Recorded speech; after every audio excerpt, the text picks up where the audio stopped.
En los últimos días tenemos por supuesto también las esperanzas centradas en lo que será el desarrollo de la vacuna contra el coronavirus. Los laboratorios que están ahora mismo desarrollando esta vacuna están pidiendo incluso el permiso de emergencia ya para poder tener la autorización. En el caso pues de Estados Unidos se trata de Pfizer y BioNTech. Y estamos hablando pues de ya estas eficacias por encima del 90-95%, lo cual es bastante auspicioso. Vamos a conversar con Carlos Neuhaus, miembro del Comando Vacuna, presidente además de la Asociación de Centros Comerciales y de Entretenimiento del Perú. ¿Cómo está usted, Carlos? Gracias por estar con nosotros.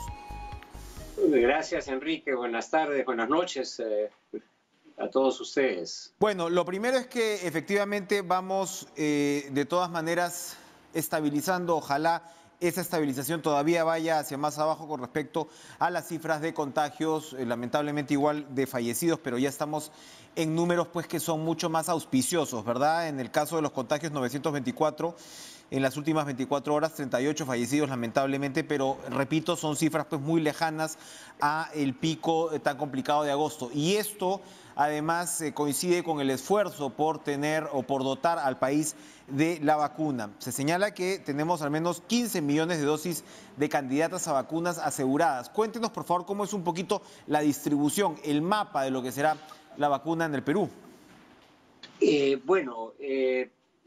Este tema de la vacuna es muy importante y estamos viendo cómo ya van saliendo la aprobación, no la aprobación, pero ya estamos en los tramos finales de las vacunas, de la fase 3, ¿no? De algunas vacunas importantes, entre ellas Pfizer, ¿no? Que es, digamos, con la que ya se ha contratado y que van a venir 9.9 millones de vacunas, ¿no? Entonces, creo que esto es buena noticia, porque van a venir, bueno, una muestra de 50.000 en diciembre que hemos corroborado por otras instancias, y en el primer trimestre habría 1,5 millones hasta completar, espero pronto, quizás en el segundo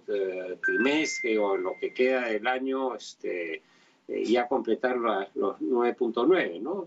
Aunque hay que precisar que eso no significa que se va a vacunar a 9.9 millones de personas, sino que hay que dividirlo entre dos, porque se tienen dos dosis, ¿no? Entonces, pero de todas maneras es un avance. La COVAX Facility, que en realidad es un grupo de vacunas, una cartera de vacunas, entre las que está Oxford y también está la Moderna, que ya están muy adelantadas, es un poquito más lento, ¿no? Porque eso es a través de la Organización Mundial de la Salud, con la Fundación Bill Gates, ¿no? Pero eso también está en camino. Sin embargo, se debe reanudar, ¿no? Y espero que ya esté haciéndose los contactos que se habían establecido con varias laboratorios, ¿no? Para por lo menos en Perú tener un portafolio de 4 o 5 laboratorios que nos provean vacunas que sean suficientes para nuestra población objetivo, ¿no? Claro. La población objetivo está entre 22 y 23 millones de personas. Esto lo multiplicamos por 2, ¿no? Son 45 digamos, millones 46 millones de aplicaciones de vacunas. Además, tenemos que tener un cálculo por alguna merma que pudiera existir de por lo menos 10%, ¿no? Hay que conseguir 50 millones de vacunas, ¿no? Así es. Entonces, ese es el reto que ahora se tiene por delante y que lamentablemente por los líos y todo lo que nos ha sucedido, estos bajó de velocidad, llamémosle así, ¿no? Ahora se necesita recobrar toda la velocidad posible.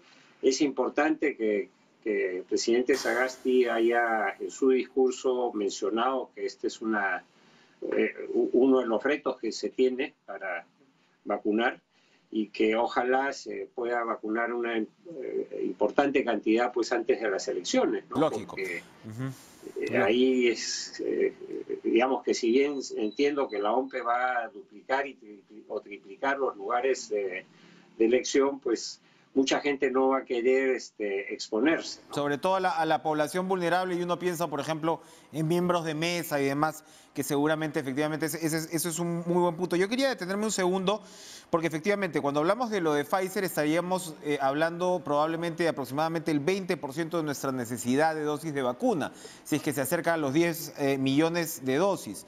Y usted ha señalado que estas primeras 50.000 van a llegar en diciembre con su sistema de frío.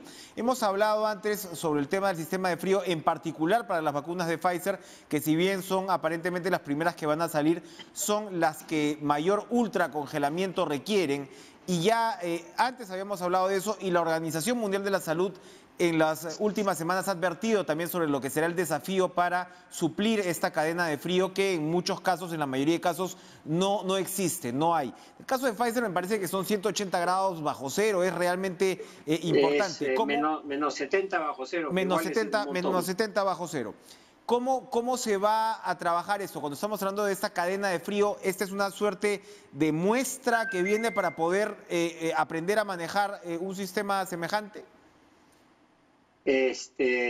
A ver, este es un adelanto, o sea, 50.000 de ninguna manera puede pensarse que no es otra cosa que una muestra, ¿no? Para probar y ver los procedimientos, la logística, etcétera.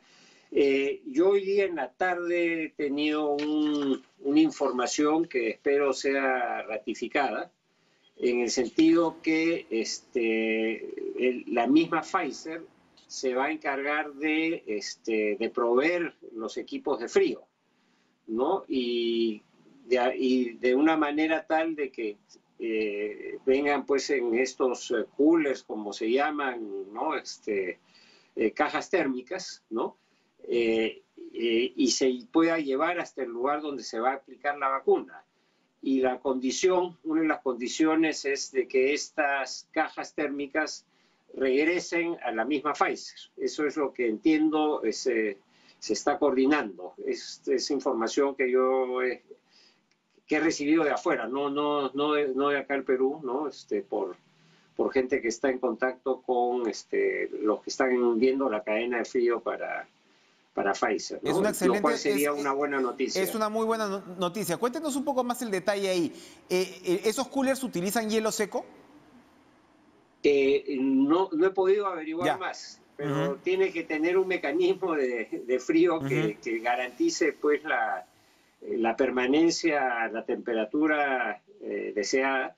Normalmente, y acá estoy especulando también, es que ya cuando empiezan ya los procesos de vacunación, pueden bajar a una temperatura menor y esto tiene un plazo de duración, ¿no? O sea, dependiendo del tipo de vacuna. Claro. Ahora, usted de todas maneras está advirtiendo que sería muy bueno, tiene que ser, porque lo de COVAX, ¿cuántas dosis representa más o menos? ¿Tenemos ya cerradas las dosis con COVAX o eso todavía no está COVAX, cerrado?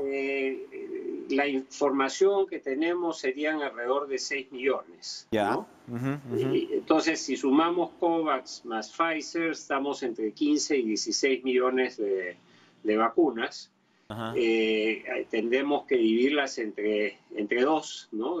Nos alcanzarían pues para 8 millones, 7 millones y pico, etcétera, que serviría por lo menos para las personas, o sea, todos los que están en el frente de batalla, llamémoslo así, entre comillas, que son los médicos, todo el personal de salud, administrativos, los que están cerca de los enfermos, ¿no? Eso tendría para este grupo de personas, después a las personas vulnerables, digamos, adultos mayores, o también pues me refiero a vulnerables, pues los que tengan alguna enfermedad como diabetes, una comorbilidad, etcétera, ¿no? Así es. Ahora, ¿no? Entonces, y ahí empezar de los más antiguos hacia abajo, ¿no? Eso sería, ¿no? Ahora, usted evidentemente pues acaba de reiterar la necesidad de poder cerrar acuerdos con otros con otros laboratorios y acaba de hacer un cálculo rápido de cuál sería nuestra necesidad. ¿Con qué laboratorios se está avanzando y en todo caso cuánto tiempo más podría tomar estas negociaciones? Que entiendo yo tienen pues un nivel de complejidad según el caso, pues, ¿no? Para no entrar en detalles, con prácticamente todos los laboratorios que están en la fase 3, ¿no? Que ya están en el último tramo de estudios, con ellos se ha estado conversando y con algunos que están en fase 2 por entrar a fase 3, ¿no? También entiendo que la vacuna rusa, la Sputnik, también estaría, digamos, entre las vacunas que se está conversando, ¿no?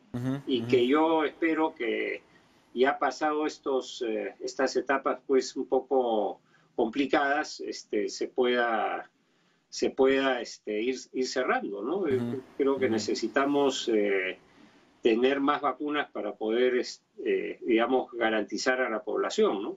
Incluso, por ejemplo, en las elecciones dicen hay que vacunar a todos los miembros de mesa. Así es. Sin embargo, hay que vacunar también a los personeros, ¿no? Por Porque supuesto, claro, son los que van a estar vigilan ahí. los votos por los partidos. O sea, yo si soy de un partido, pues yo voy a querer que mi personero esté ahí en la... Lógicamente.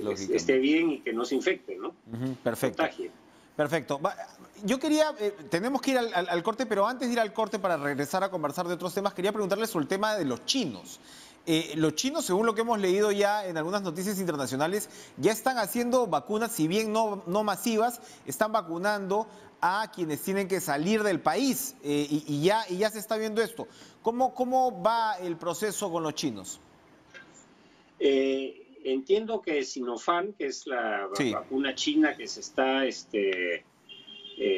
con Cayetano Heredia, se está estudiando aquí, entiendo que va bien, ¿no? Pero Perú es uno de los tantos países que se está haciendo estudios, o sea, se recolectan después los estudios de todos los países, de todos los lugares, se consolidan para ver las respuestas que han dado, ¿no? El otro día lo escuchaba el doctor Málaga, que es un muy buen médico, personalmente lo conozco, y hablando pues de que estaban con la vacuna de Sinopharm, estaba avanzando bien, ¿no? Bien. Bueno, ¿cómo vacunamos a la economía? ¿Cómo vacunamos el consumo? Vamos a regresar para conversar después de esto, después de la pausa con Carlos Neuhaus. No se muevan.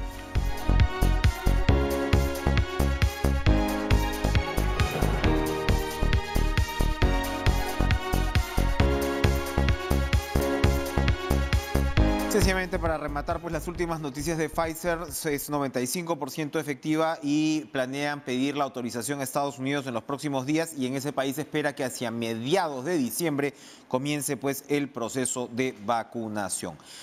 Carlos Neuhaus, lo que parece no ir tan bien es el consumo interno, la demanda, el negocio, lo vemos todos los días, lo reportamos en el noticiero, hemos conversado ya varias veces en su rol del presidente de la Asociación de Centros Comerciales y de Entretenimiento del Perú. Usted ha estado permanentemente reclamando el tema de ampliar el aforo, que las condiciones están dadas, pero parece de todas maneras que el problema evidentemente va más allá, ¿no? ¿Cómo ve usted, cómo observa la marcha de la economía y el consumo como retos, además del nuevo gobierno de Francisco Sagasti? A ver, primeramente por la parte de los centros comerciales, ¿no? Para darles una idea, las ventas de los centros comerciales son tan o más grandes que lo que genera el sector pesquero en términos monetarios, ¿no?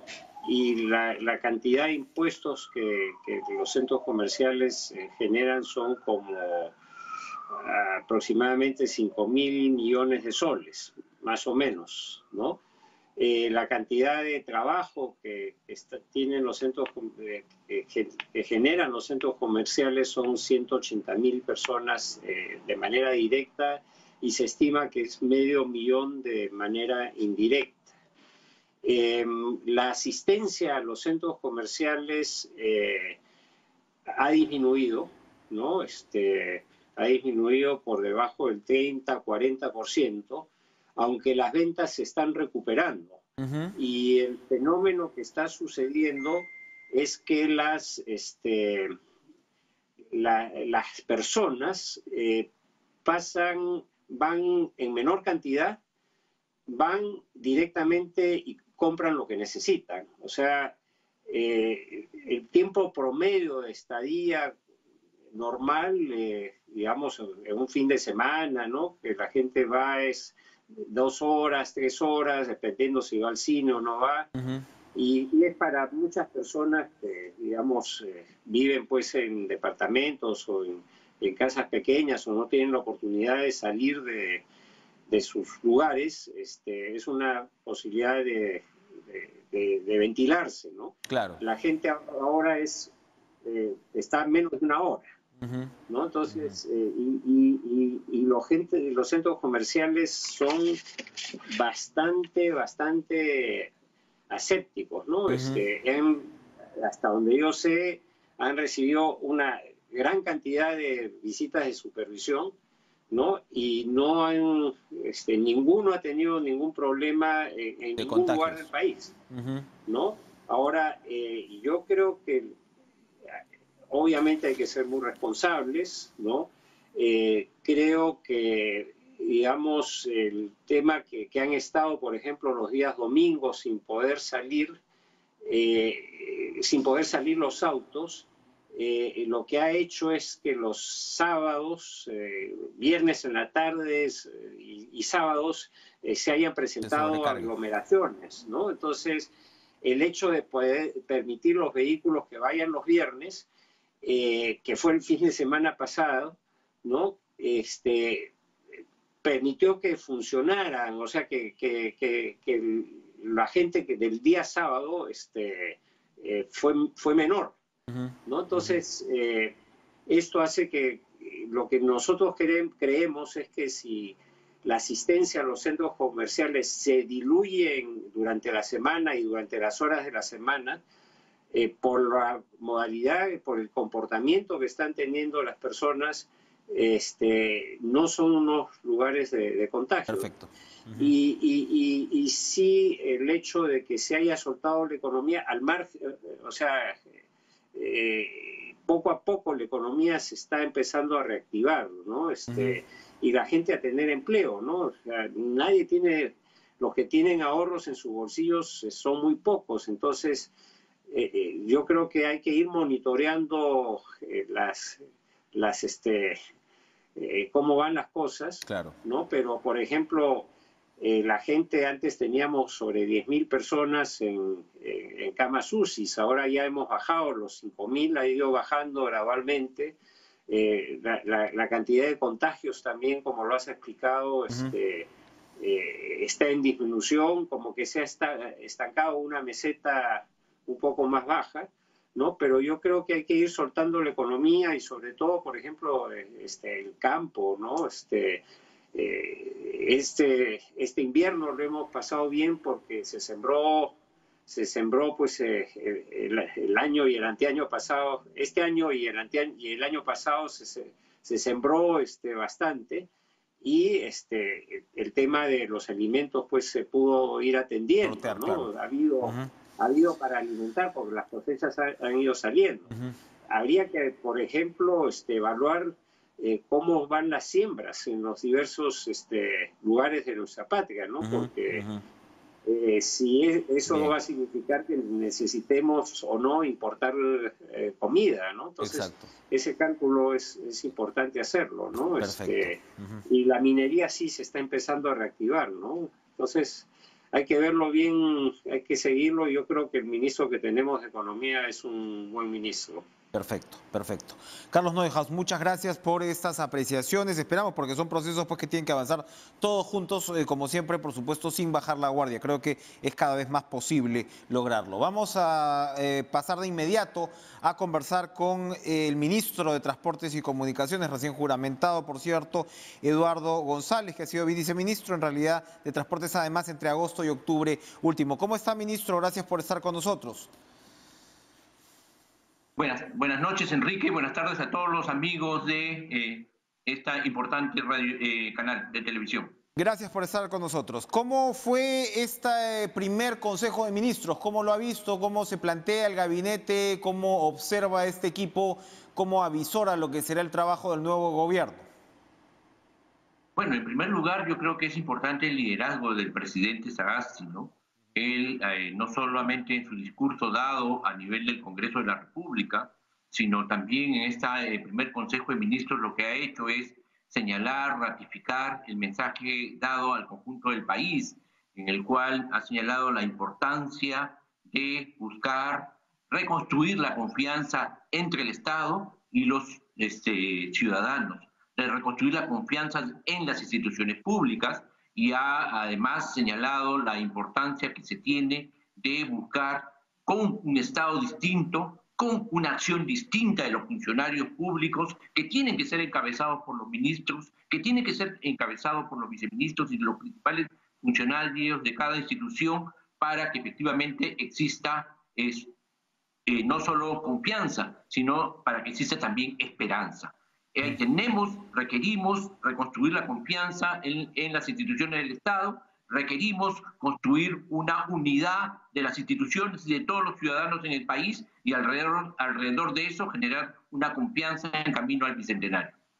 Sin duda, su presencia marca también de alguna manera una, en principio, sana continuidad de políticas de Estado. Usted había sido viceministro hasta octubre y evidentemente conoce el sector, ya está, digamos, ya estaba montado prácticamente sobre el caballo, a pesar de esta lamentable interregno, ¿no?, que se vivió durante algunos días.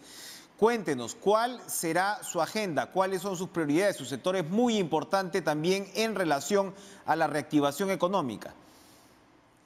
Sí, el presidente de la República ha señalado en su mensaje al país, dado en el Congreso, ha indicado de que uno de los ejes centrales que se ha identificado hoy en el país es la necesidad de que exista Internet, de que exista conectividad en el conjunto del país.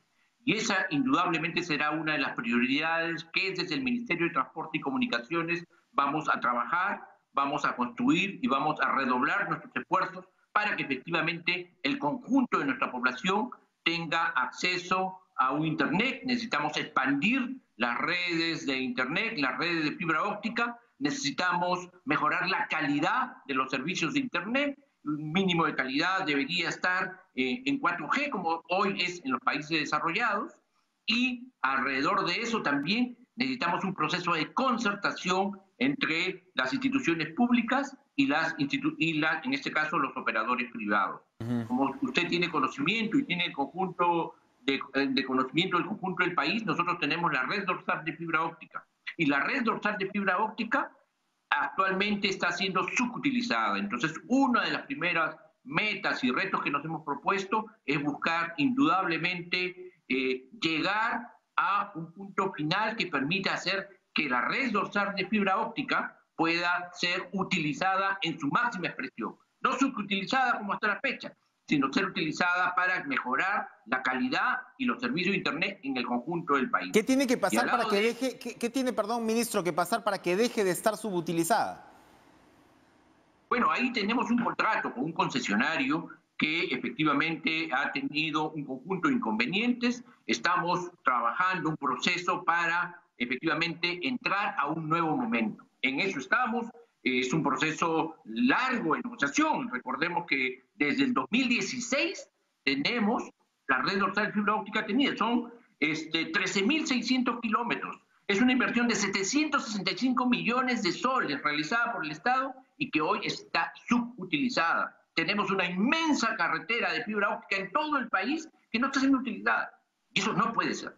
Tenemos que llegar a un momento en el cual esto se utilice y sea en beneficio de los niños, de los jóvenes, de la educación, de la telemedicina, del teletrabajo, de potenciar el comercio y de potenciar el conjunto de hoy el trabajo remoto. Entonces, ese es un reto que tenemos. El presidente de la República ha encargado que esta es una tarea central y vamos a estar abocados a ello. Desde el día de ayer, nuestros equipos de trabajo ya están estudiando, viendo diversos temas para que efectivamente dar solución y cumplir con el encargo del presidente de la República. Anoche conversábamos con la nueva primera ministra, con Violeta Bermúdez, y ella tiene evidentemente un acento muy descentralista con respecto a lo que debe ser la gestión del Estado. En los últimos días, los gobernadores regionales han estado lamentando lo que fueron precisamente este paréntesis, como lo decía, de este gobierno que duró tan poco, porque el tema pues con obras y con presupuestos y con partidas se había paralizado. ¿Por dónde va usted a atacar este pendiente en las relaciones con los gobiernos regionales y por supuesto las obras que son tan necesarias?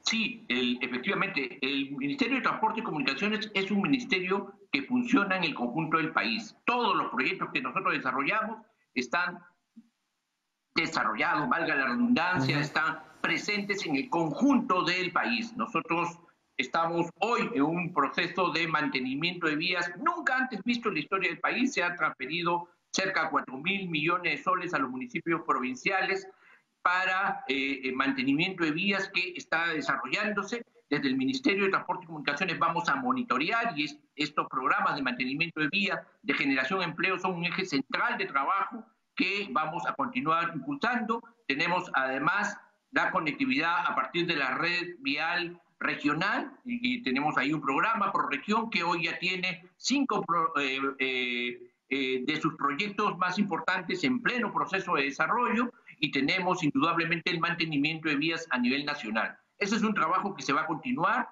Tenemos un esfuerzo importante hoy en el mantenimiento y el mejoramiento de la calidad de los servicios en los aeropuertos. Están realizándose hoy las obras de mejoramiento en el aeropuerto de Chiclayo, de Trujillo, aquí en Lima. Estamos efectivamente ya en pleno proceso de trabajo de la torre de control del aeropuerto Jorge Chávez y el proceso de gobierno a gobierno que está desarrollando, culminando la revisión del expediente técnico y el movimiento de tierras que tiene que desarrollarse en los próximos meses para lo que es el Aeropuerto Internacional de Chinchero. O sea, hay un trabajo que está presente en todo el país, eso va a continuar, va a buscar además hacerse lo más transparente posible. Nosotros tenemos el encargo para que todo lo que son transferencia de recursos, para todo lo que es utilización de recursos humanos, económicos y material logístico, se transparente al máximo. Ese es un esfuerzo especial que se va a poner en el gobierno para que los gobiernos locales, los gobiernos regionales, el gobierno nacional, pero sobre todo los ciudadanos, conozcan efectivamente cómo se utilizan los recursos del Estado. Porque evidentemente pues la ciudadanía está absolutamente harta y saturada del tema de la corrupción, que siempre es complejo, pero ese también ha sido otro acento del discurso y de los anuncios de Sagasti. ¿Cómo esto se va a traducir en ya el ejercicio de gobierno? Se está hablando de, digamos, nuevos ángulos con respecto al combate contra la corrupción. Evidentemente es poco el tiempo que se tiene, ¿no? Sí, mire, este ministerio tiene un profundo compromiso con la lucha contra la corrupción. Es evidente, es de conocimiento público que fue acá donde había efectivamente hechos de corrupción sumamente graves y se ha venido desarrollando diferentes acciones para combatir la corrupción. Yo el día de hoy he enviado oficios a el presidente del Poder Judicial, a la fiscal de la Nación, al Contralor General de la República, al Procurador del Estado, indicándoles que ponemos a disposición de ellos toda la documentación, toda la información, todo el material que requieran para las investigaciones que están desarrollando. Aquí, en este ministerio, hay transparencia absoluta. Es más, ya se ha enviado mucha información, no solamente a estas entidades jurisdiccionales, sino también al propio Congreso de la República en las investigaciones que ha desarrollado en varios momentos. O sea, la transparencia y el acceso a la información, la entrega de documentación, es algo que nosotros vamos a continuar desarrollando y no tenemos ningún temor a que se vean todos los documentos, todas las acciones de gobierno, todas las compras que se realizan en este ministerio, porque hoy nuestros funcionarios están además involucrados no solamente en una política de integridad existente, sino que también existen diversos mecanismos que se han diseñado para controlar efectivamente y evitar cualquier hecho de corrupción. Esto de aquí al futuro, ministro, pero de aquí al pasado, por supuesto, implica también saber en detalle si es que algunas empresas fueron puntualmente favorecidas, ¿no? Por supuesto que por eso es que se entrega la información, para que cualquier hecho irregular sea identificado, sea procesado y sea sancionado con todo el peso de la ley. Nosotros estamos convencidos de que los hechos de corrupción tienen que sancionarse, pero estamos convencidos además que nuestra labor principal es mirar hacia adelante. Nuestra labor principal es realizar los proyectos de conectividad física, de conectividad digital que tenemos como tarea. Nuestra labor principal está en buscar efectivamente el desarrollo del país. Ese es el trabajo que desarrollan el ministerio, sus funcionarios, sus trabajadores, sus profesionales y sus técnicos. Y a eso vamos a continuar abocados. Estaremos pendientes de esos resultados y si le deseamos además suerte, ministro Eduardo González, en su gestión frente a Transportes y Comunicaciones. Gracias por estar con nosotros esta noche. Vamos a una nueva pausa, pero vamos a regresar para conversar de la situación compleja, por momentos penosa, incluso de Acción Popular, un partido que venía en su vida, y miren ahora lo que ha pasado con el ya expresidente Manuel Merino de Lama y lo que esto ha representado. Vamos a conversar con Armando Villanueva, excongresista de Acción Popular y precandidato a la vicepresidencia de la República por Acción Popular, que estaba pues en la plancha supuestamente de Alfredo Barnechea, que todo indica ha retirado esta precandidatura. Volvemos después de la pausa.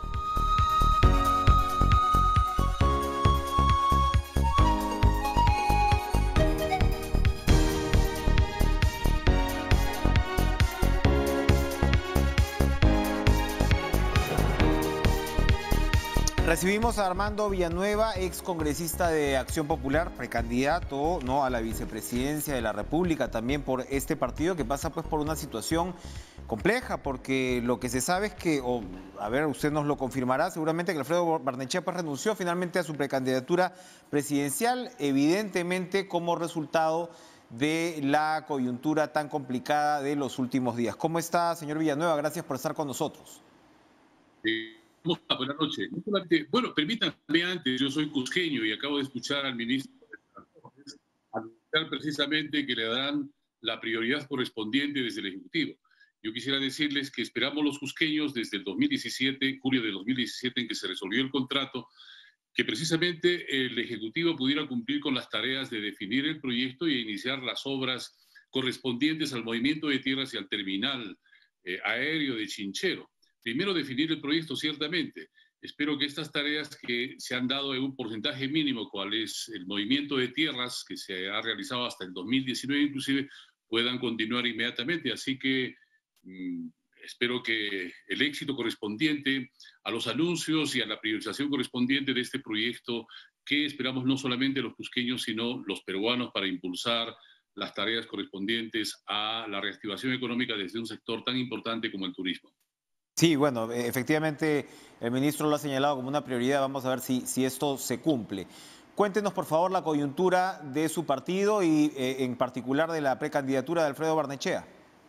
Bueno, Acción Popular está en un proceso de elecciones internas, que es una fiesta electoral en el que el partido no solamente tiene hasta el momento por lo menos 4 fórmulas presidenciales, fórmulas congresales en cada uno de los departamentos, e inclusive la fórmula del Parlamento andino en la que participaremos igualmente. Así que es una fiesta electoral democrática en la que se han expresado distintas corrientes de pensamiento. La nuestra integrada, encabezada por Alfredo Barnechea, Mari Carmen Alba y quien habla, precisamente participa en este proceso, participaba porque ciertamente hay en ciernes la posibilidad de que mañana mismo se presente el retiro de la participación de nuestra fórmula, fundamentalmente por razones que no solamente encuentran el sustento correspondiente en la situación de Acción Popular, sino la del país, que ha entrado en una situación difícil, muy parecida a la que vivieron otros países vecinos nuestros en otras épocas. Tenemos hoy día el 4.º presidente en este periodo, en este quinquenio. Es un quinquenio prácticamente perdido para el país, en el que no solamente la convulsión social, sino fundamentalmente el permanente conflicto entre un ejecutivo que no supo administrar las políticas de consenso y conciliación con el Congreso determinaron un conflicto permanente que ha determinado al mismo tiempo las crisis que hemos vivido en distintos momentos y que particularmente las últimas semanas han significado primero la vacancia del presidente Vizcarra por las razones ya conocidas, luego la vacancia también del presidente Merino, y hoy día tenemos a un nuevo presidente al que igualmente le deseamos, pese a las circunstancias, el mayor de los éxitos. Pero ahí la responsabilidad de Acción Popular ha sido pues más o menos específica, ¿no? O sea, es decir, la calle claramente dice que si bien Vizcarra debe ser investigado, pues no debió ser vacado. O sea, ¿cómo un partido con el fuste de Acción Popular en representación de Merino termina en un plan semejante? ¿Qué le dijo el partido a Merino? Mire, yo creo que ahí hay que considerar no solamente la actuación de Acción Popular, ni mucho menos del presidente del Congreso entonces, Manuel Merino. Esa fue una decisión del Congreso ante una vacancia presidencial planteada no por Acción Popular precisamente, sino por un conjunto de bancadas distintas a Acción Popular que, admitidas al debate, tuvieron que votarse luego de escuchar la presentación del presidente y su defensa. Así que esa es una decisión, además, por propia resolución del Tribunal Constitucional, ajustada a los procedimientos y competencias propias del Congreso de la República. Pero perdón, el Tribunal Constitucional no ha dictaminado sobre este proceso, ha sido sobre el primero y todos sabemos que quedó. Pero más allá de la decisión del Tribunal Constitucional, ¿por qué? El Tribunal Constitucional no ha definido no ha dicho que la vacancia de Vizcarra sea constitucional, perdón. Mire, ha dicho simplemente que el procedimiento de vacancia ha sido votada en forma ajustada a los procedimientos establecidos por la Constitución, lo cual quiere decir que el Congreso ha actuado en uso y cumplimiento de sus competencias. Eso es indiscutible, ¿verdad? Porque de haber sido lo contrario, seguramente habría repuesto al presidente Vizcarra. Bueno, estamos en otro momento, hay que mirar para adelante. Yo particularmente creo que perdóneme, ¿por qué renuncia Barnechea entonces? Bueno, porque el país está en una situación muy difícil. Son consideraciones propias, además, personales, que han determinado esta decisión, que podrá seguramente concretarse el día de mañana, según las conversaciones que hemos tenido. Así que, es más, en el deseo fundamental de hacer que el partido reflexione también, porque estos días hemos sido el centro del fuego cruzado, no solamente de la calle, sino también de los medios concentrados, de los partidos adversarios nuestros, caso de algunas de las izquierdas, ¿no? Señor, los medios concentrados, pero si los medios concentrados han sido precisamente criticados por no hacer la cobertura suficiente de las protestas, o sea, ¿esta es una discusión mediática para usted? No precisamente, pero ha sido parte, digamos, de lo ocurrido en las semanas anteriores, en los días anteriores, cuando la televisión se hizo cargo, los medios concentrados se hicieron cargo de una difusión amplia, fundamentalmente de los atentados. Este canal fue muy criticado por el gobierno del señor Merino, que es el canal de televisión pública, por transmitir, y le digo, no son medios concentrados, en este caso es la televisión pública. No veo muy bien, no entiendo muy bien el argumento. Cuando refiero a los medios concentrados, no solo hablo de aquellos que suponen una concentración económica, sino de los medios concentrados en Lima. Recuerde que yo estoy hablándole desde Cusco, así que fundamentalmente me refiero a ello. Pero yo quisiera señalarle algo. Creo que Acción Popular ha sufrido el fuego cruzado de todos los movimientos que se han dado estos días, siendo que no ha sido el único responsable de la decisión constitucional asumida por el Congreso de la República.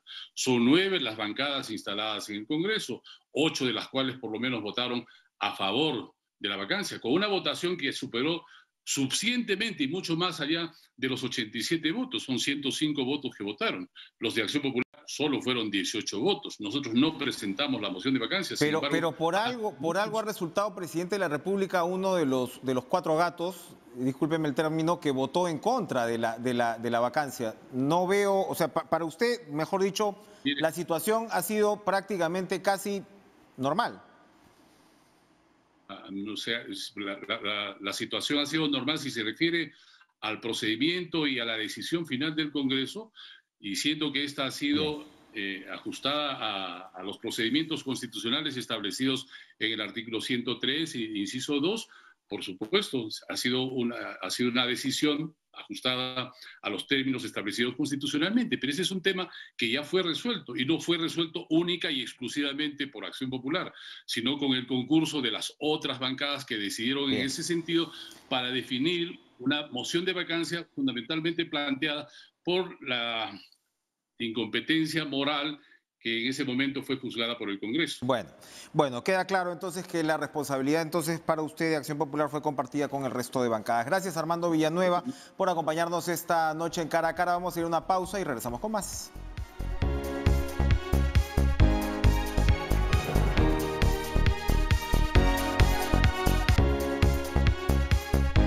Bueno, vamos a ver pues cómo la clase política va procesando estos últimos días. Acabamos de ver un ángulo, ¿no?, de esa mirada, cómo se va, de alguna manera, como digo, estudiando lo que el país ha vivido, y seguramente la ciudadanía también lo estudiará por su parte y tomará pues decisiones en las urnas. Vamos a ir procesando todo esto, todo el país completo, y bueno, vamos avanzando y saliendo de estos días de zozobra en realidad que vivió el Perú. Que tengan ustedes un excelente fin de semana y nos vemos, espero que nos veamos el lunes, me encanta verlos, pero espero no verlos antes. Que tengan ustedes un excelente fin de semana, no bajen la guardia. Adiós.